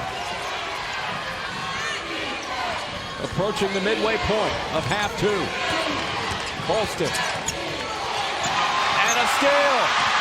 Walker down the floor. He gets fouled trying to finish at the rim. And look at that. Jones and Armstrong hustled in there, made sure Walker pulled himself back to the free throw line. Let's make these free throws and not allow this to get out of hand. But Walker's giving him great minutes, offensive rebounds there, playing the passing lanes. Pretty hard foul there from Alabama State. And again, instead of allowing it to escalate, you got two guards from your backcourt pulling Walker to the free throw line. Let's continue this momentum and not shoot ourselves in the foot.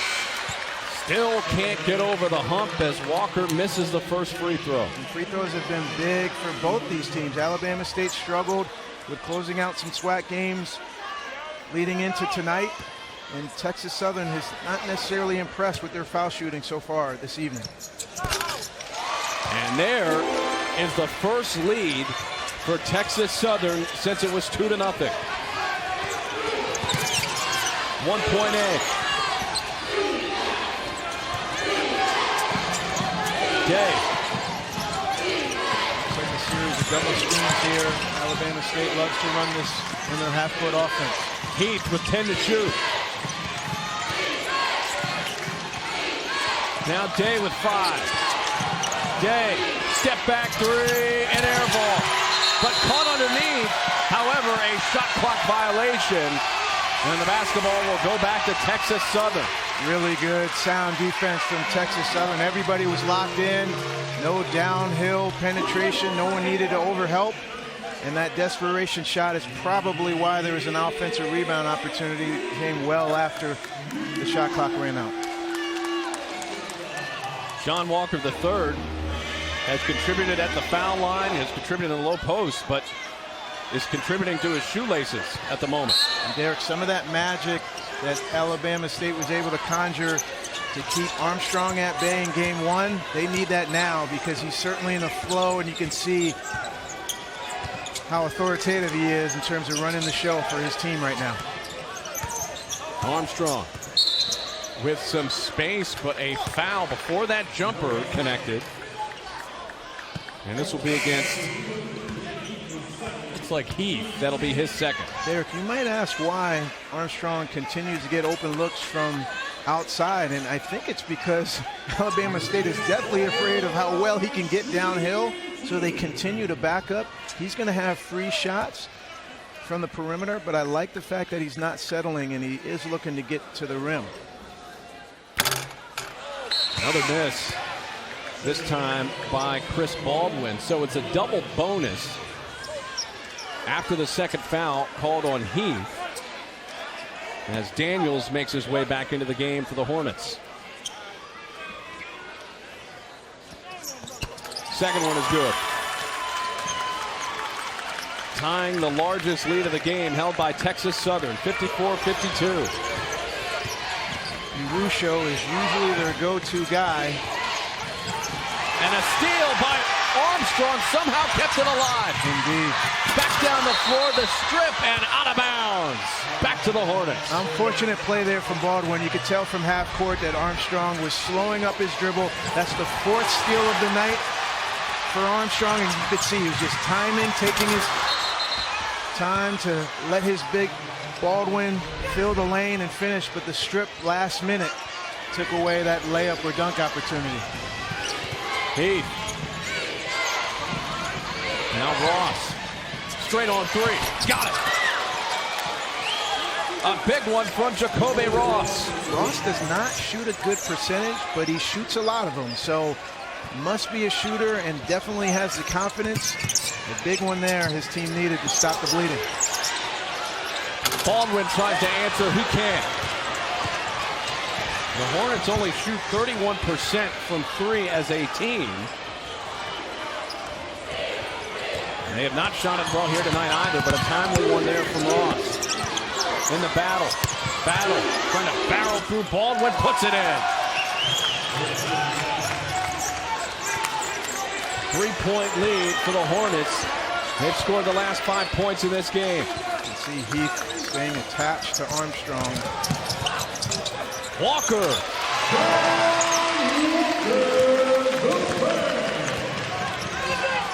The lead back down to 1, 57-56. What a great showcase for the SWAC. You got a game here as they're going back and forth. A preview of what we could see in the SWAC tournament. Into Ross in the corner, lost it. Ross fumbling that ball out of bounds, but his three-pointer helping give the Hornets a lead of 1. Can they hold on? Stay tuned.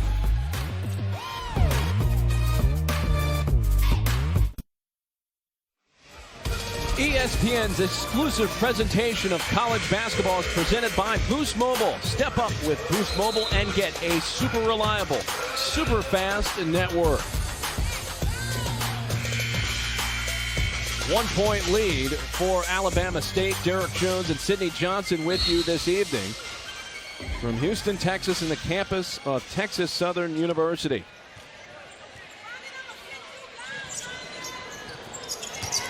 Under 7.5 left to go as the layup is in from Brigham.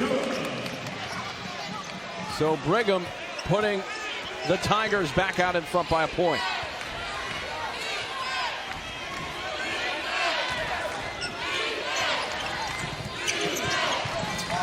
Iwusho trying to feed the post, kicks it out to Heath.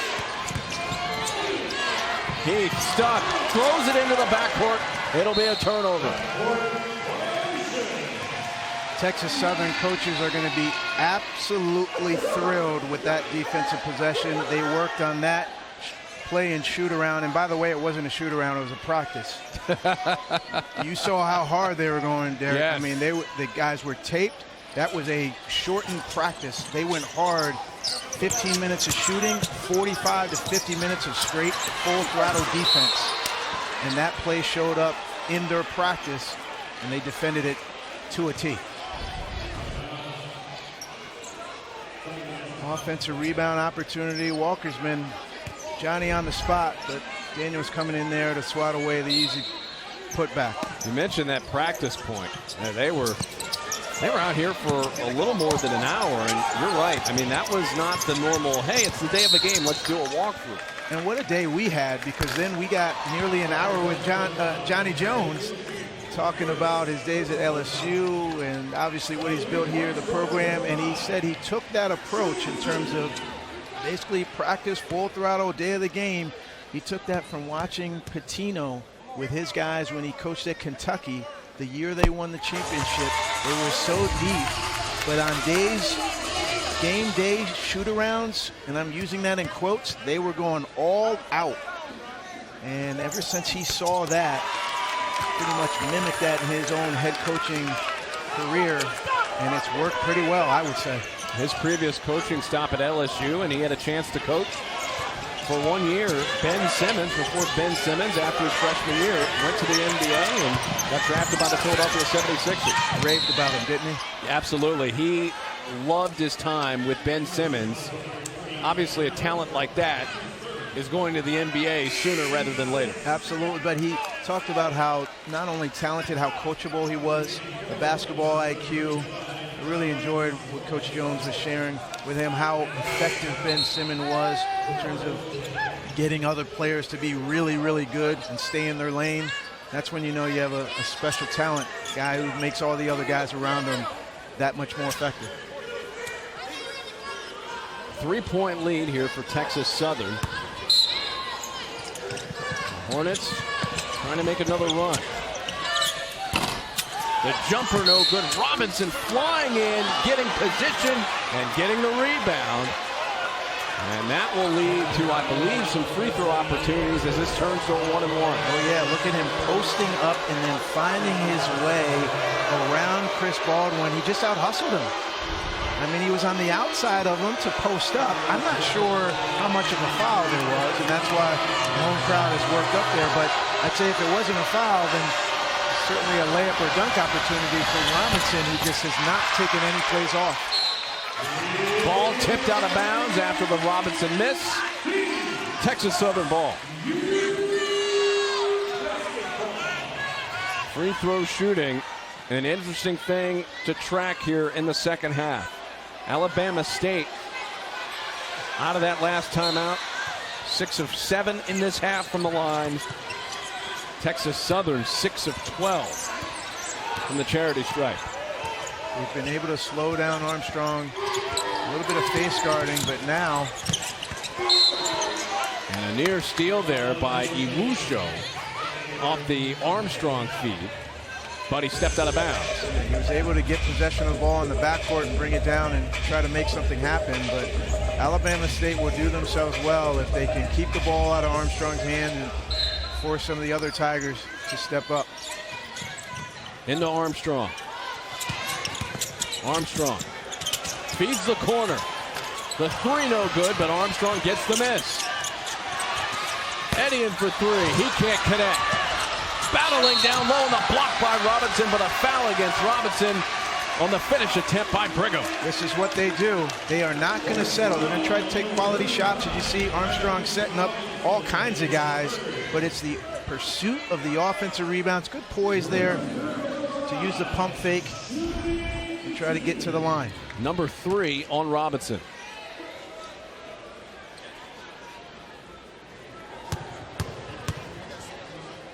Brigham to try to extend this lead, knocks down the first.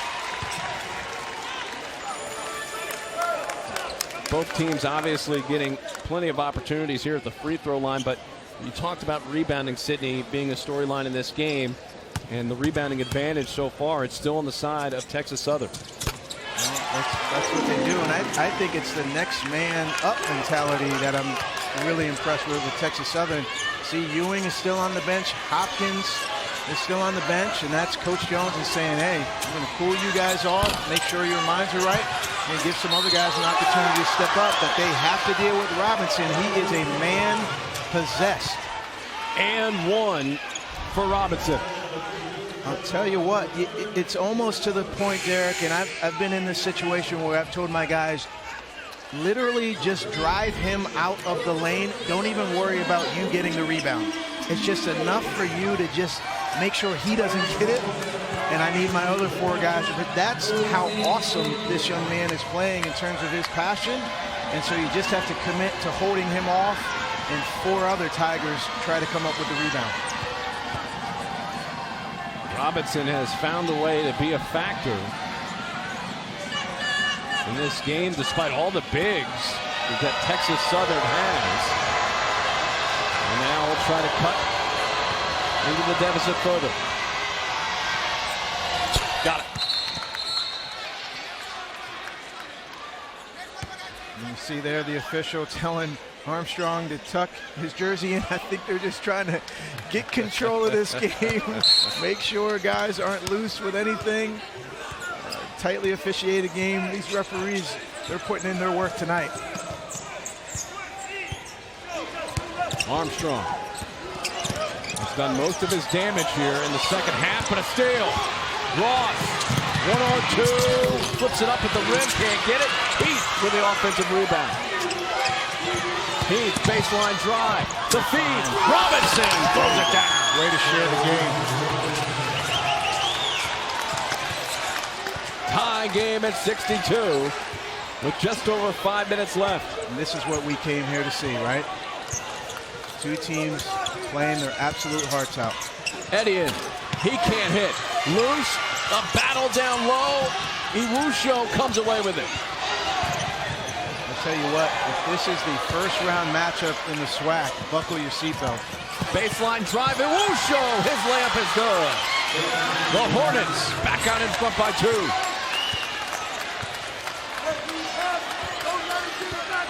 A game of runs here over the last few minutes in the second half. 7 straight for the Hornets. Ewing back in the game, very comfortable in the post. And one for Ewing. Nice piece of coaching there, Derek. Snuck Ewing in there and made sure that he got a touch. He's been very effective on the low block. Has to make sure his emotions are in check. But he's certainly got a game to make you notice him. Derek, looks like they're looking at Brigham as he has to head off. Not sure if maybe he needs to clean his jersey or can't speculate. Maybe a cut on his arm. And that's what it is. So if I'm not mistaken, you get a 30 seconds to try to tidy that up and get him back out, or you have to make a substitution. And they are working on that as we speak. And he has, looks like there's blood on his jersey too. Yeah. So if you take more than that 30 seconds, you need to make a substitution. Justin Hopkins gets the call. And so they have to deal with that situation, because you have to make sure you get the blood off the jersey and obviously off of your body as well. Right. So we'll keep a close eye on Hopkins and Ewing, because for the most of this season, Derek, they have impressed with their basketball play. And now there's a little bit, all right, we got 5 guys, and so, you know, but this evening, a little bit of the emotions have gotten away, and we've been noticing them for that. Hopefully they're going to take this 4-26 to show off how hard they've been working in the basketball gym. Ewing gets the free throw. Lead of 1 for Texas Southern. This almost feels like 4 different games that we've seen here tonight. We had the foul-heavy first portion of the first half. Obviously, the technical foul situations later on. The run by Texas Southern, and now back and forth. Heath with a 3, that's good. And these kids are competing at a high level. And talking to the coaches, said, Sydney, this is not a league for the light of heart. And you can just see the competitive nature of these young men. Guards, forwards, the whole deal. Big shot after big shot. And look at the feistiness of everybody on the court. Ewing's follow attempt leads to a foul. Heath has the answer. Oftentimes from the perimeter, dead-eye shooter. Can't give him any room. Tigers well advised to get out on him quickly.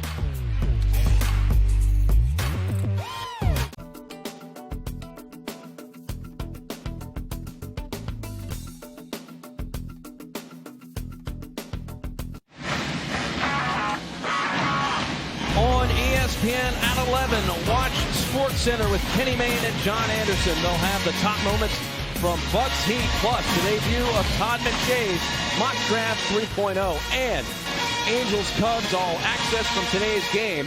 Sports Center at 11 Eastern on ESPN and the ESPN app. 67-65 lead for Alabama State. How about Tyrese Robinson here tonight, Sidney? Derek, some leagues are known for their offensive execution, run up and down. Some leagues have, future pros. The SWAC is full of talented kids who play really hard, and some of them have been under-recruited.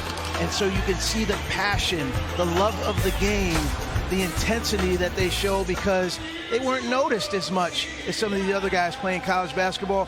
This young man, Robinson, epitomizes that, and there's plenty on Texas Southern as well. It's been a heated contest. Robinson's made a whole lot of good things happen just from his heart and passion, love of the game. Fun to watch. Ewing at the line. Rattles out the first free throw. And Robinson, he's had an up and down year. Played the first 3 games of the season, then missed 15 because of a foot injury. And getting back into the swing of things. 2 missed by Ewing.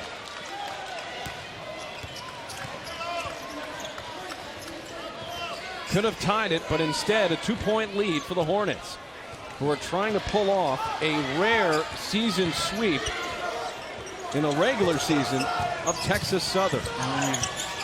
Missed 13 free throws in a 1-possession game. You're certainly not helping yourself. I'm talking about Texas Southern Tigers. A travel called on Iwusho.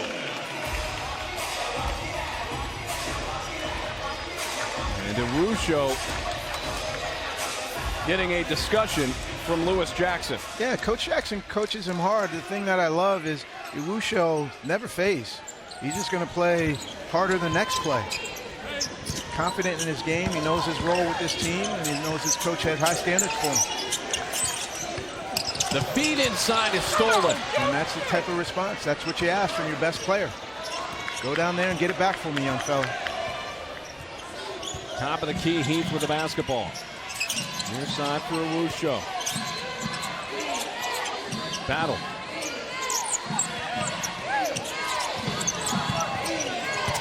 Into Day. Day had his shot blocked.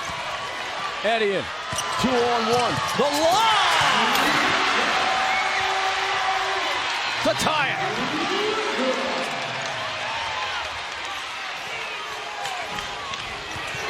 $67 all. 2:25 left. Ross all the way in. He gets blocked. Ewing got him. Edian into the lane. Oh, almost an and one, but he'll go to the line for 2 free throws. This is where Armstrong separates himself from everyone else in the league. We see he showcases his ability to get to the rim, but he is a terrific setup guy, understands the athleticism of his teammates, or if it's a shooter in the corner, he's always looking to find guys. That balance makes him such a headache. And as we talked about earlier, he is unquestionably the best point guard in this conference. So Brigham with the equalizer on the dunk to tie it. And Edian giving the lead right back to Texas Southern. He'll try to add one more.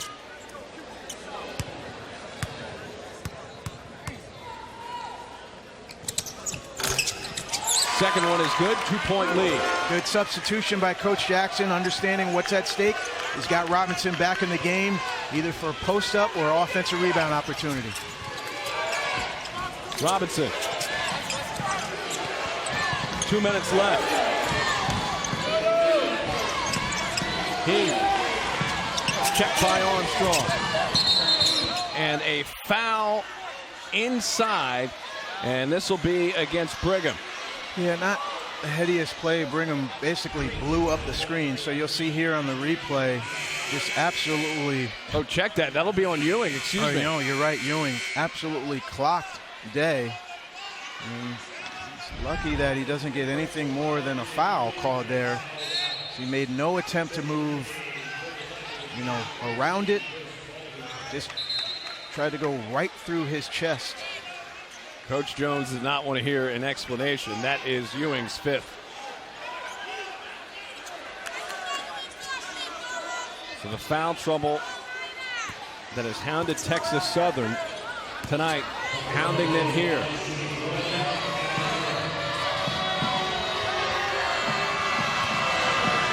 Day knocks down the first. So the foul situation, 10 plus 10 committed by Alabama State, 9 committed by Texas Southern. Double bonus situation for Texas Southern. Bonus for Alabama State. Both good from Day. Big moment there for Day. He's only a 52% free throw shooter. Able to get 2 big ones on the road to keep this a tie ball game. 69 all. Comforting sign. Be able to have Armstrong with the ball in his hands. He's going to find guys. Eddie in for 3. 72-69. Flat out, Derek, that's the difference. As you see, Alabama State has labored to get into their half-court offense because they don't have a break-you-down point guard like Armstrong. 72-69. 1:11 left. Jay on the drive. Into Robinson, who banks it in. 1-point game after the finish by Robinson. Ricardo Day is a really good passer.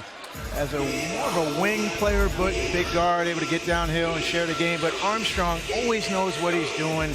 Drew 4 black jerseys. Instead of putting his head down and colliding, finds his teammate. And Day, all the games that I've watched, he has a unique ability to get downhill, and he will share the game. So a really nice play there, and especially when they don't have a point guard on the same level as Armstrong. Nice play for them. A look at the SWAC standings. Texas Southern still trying to stay alive in the race for the #1 seed in the SWAC tournament. Again, the top 8 teams make the SWAC tournament. Alabama State, while they are in the 7th spot at the moment, if they win out, they have a chance to get as high as 4. And you can see how good they are, how talented they are, and they've played well at home. So if they were able to get a home game, watch out for whoever has to face them. And then Texas Southern, hey man, banners mean something huge.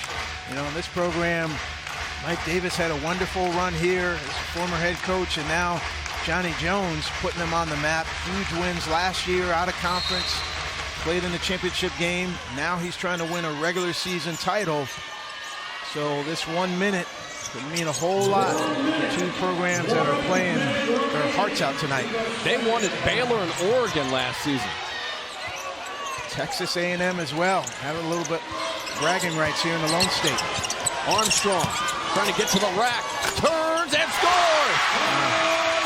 That was close to basket interference. It looked like it to me, Derek, without question. It rolled in, but the young man, Baldwin, definitely tipped it in. 74-71. 34 seconds left. Do they try to go for a 3 here? He'll try it. Missed. And a rebound taken by Baldwin with 24 seconds left. And they're going to have to foul. Got to foul the right guy. And Armstrong is fouled with 20 seconds left. So a lot to unpack there. Potential basket interference. It was going in. That's what I'm lamenting. It was actually going to roll in. Great pivot there from Armstrong. But you see right there, he hit the rim. And it looked like a little bit of the basketball there. Baldwin just couldn't help himself. But, you know, I'm fortunate for the Tigers. And then going down at the other end, Ross, as we said, a confident shooter, looked to tie the game, missed it. They probably should have double-teamed Armstrong and tried to get the ball out of his hands because he's an 82% free throw shooter. And he nails the first. And Coach Jackson talking about that play perhaps at the rim.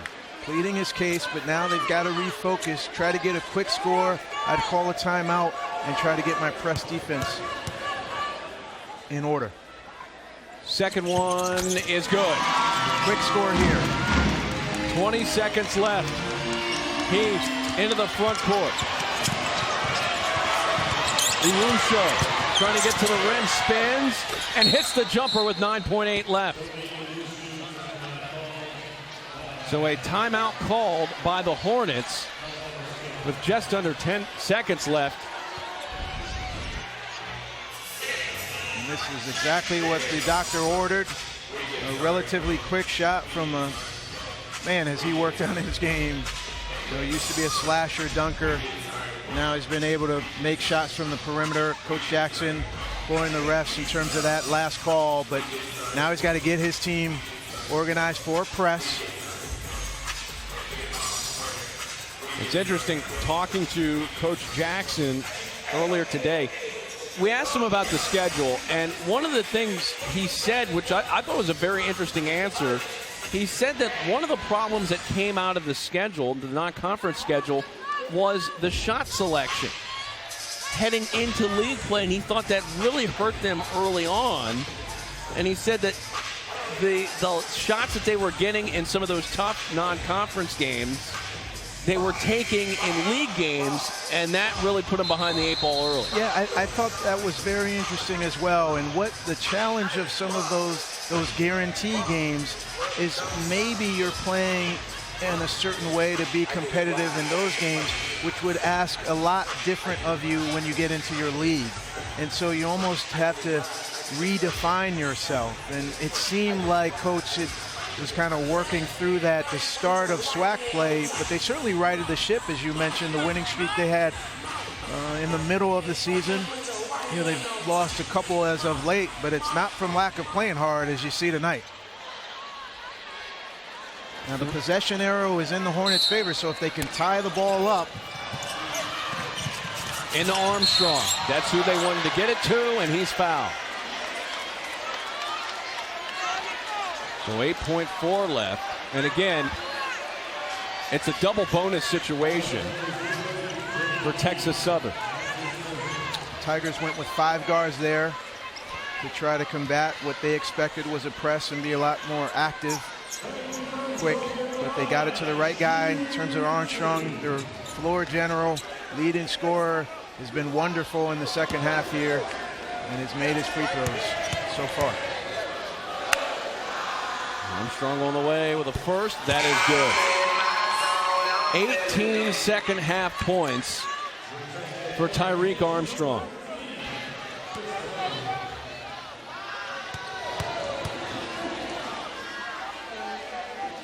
Second, got that as well. And it looks like we'll have a timeout here called by Texas Southern and Johnny Jones. 5-point lead. More in a moment.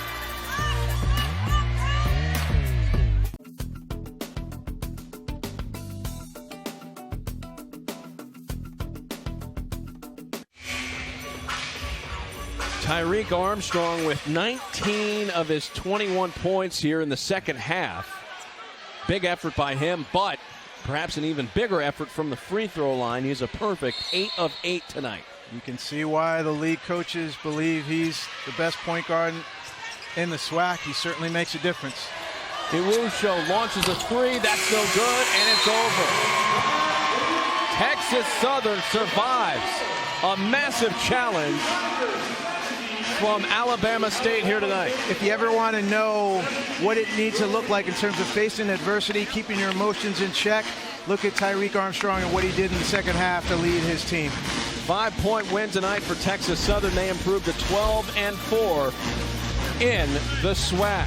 Once again, our final score: Texas Southern 78, Alabama State 73. For our entire crew, Sidney Johnson, I'm Derek Jones saying so long. Coming up next, Duke and North Carolina State. All games airing on ESPN networks are streaming live and archived on the ESPN app.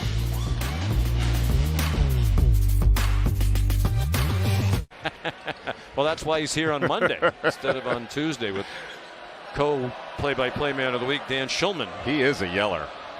Little 2-3 zone right now for Duke, looks like, with Vernon Carey in the middle along the back line. He's back into the ball game. 2 good guard defenders out front, and Jones and Goldwire. Kevin Keats told us before the game the key was points in the paint. They've had plenty, and now they add a 3 from C.J. Bryce. Kevin Keats' team has outscored Duke in the paint 20-6. But Goldwire really dropped down so far toward the free throw line. He just gave